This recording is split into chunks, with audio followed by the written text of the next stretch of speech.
திருவாரூர் மாவட்டம் நன்னிலம் அருகே முடிகொண்டான் கிராமத்தில் தெருநாய் கடிக்கு முறையாக சிகிச்சை எடுக்காத இளைஞர் சிகிச்சை பலன் இன்றி பரிதாபமாக உயிரிழந்தார். ஜெயக்குமார் அமுதா தம்பதியினரின் மகன் 22 வயது ஆகாஷை கடந்த 3 மாதங்களுக்கு முன்பு அப்பகுதியில் உள்ள தெருநாய் கடித்துள்ளது.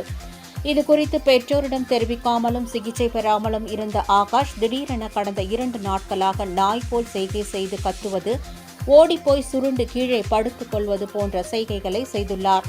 இதை அடுத்து உடனடியாக மருத்துவமனையில் அனுமதிக்கப்பட்ட ஆகாஷ் சிகிச்சை பலன் இன்றி உயிரிழந்தார். ஆகாஷின் உடலை பெற்றோரிடம் ஒப்படைக்காமல் சுகாதாரத்துறையினரே நல்லடக்கம் செய்தனர்.